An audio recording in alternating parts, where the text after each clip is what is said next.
আসসালামু আলাইকুম। আমি আসরাত। আইআইসি ইটি ডিপার্টমেন্ট থেকে আমি বিএসসি কমপ্লিট করেছি। তো বর্তমানে আমি স্টারডাস্ট টেলিকমে অ্যাজ এন অ্যাসিস্ট্যান্ট ইঞ্জিনিয়ার হিসেবে আছি ঢাকা ব্রাঞ্চে। বিএসসি শেষ করার পরে আমার নেটওয়ার্কিং নিয়ে একটা কিউরিওসিটি ছিল। এরপরে আমি নেটওয়ার্কিং কোর্স কোথায় করা যায়, স্পেশালি সিসিএন এবং এমটিসিএন এ কোথায় করা যায় এটা নিয়ে আমি রিসার্চ করতেছিলাম। এরপর ফেসবুকে ঘাটাঘাটি করে আমি স্কিল জোন সম্পর্কে জানতে পারি। স্কিল জোনের দেওয়া ফেসিলিটি গুলো দেখে আমি ওনাদের ফেসবুক পেজে মেসেজ করি। তারপর ওনারা আমাকে অফিস ভিজিট করতে বলে। এরপরে আমি ওনাদের অফিস ভিজিট করি। অফিস ভিজিট করার পর কোর্স আউটলাইন সম্পর্কে আরো বিস্তারিত জানি। এরপরে আমি আমার কয়েকজন ফ্রেন্ড নিয়ে এই কোর্সে এনরোলমেন্ট করি। আমাদের এই সিসিএন এবং এমটিসিএন এর কোর্স টিচার ছিল মোহাম্মদ তারেক মুসা স্যার। ওনার পড়ানোর স্টাইলটা আমার অনেক ভালো লাগতো। যেমন আমরা কোনো একটা জিনিস যদি একবার না বুঝতাম উনি আবার বারবার করে বুঝিয়ে দিত, এবং ওনার প্র্যাকটিক্যাল যেগুলো আমাদেরকে যে ল্যাব গুলো করেছে অনেক ভালোভাবে বুঝাই করেছে।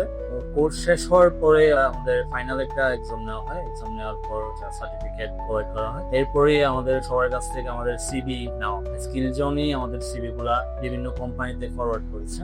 তো কিছুদিন পরে আমি বিভিন্ন কোম্পানি থেকে কল পাওয়া শুরু করছি। কল পেয়ে বিভিন্ন কোম্পানিতে ইন্টারভিউ দিচ্ছি। তো বর্তমানে আমি স্টারডাস্ট টেলিকমে অ্যাজ এন অ্যাসিস্ট্যান্ট ইঞ্জিনিয়ার হিসেবে আছি ঢাকা ব্রাঞ্চে। নেটওয়ার্কিং নিয়ে যারা ক্যারিয়ার করতে চান, স্কিল জোন হইতে পারে আপনার জন্য একটা বেস্ট অপশন।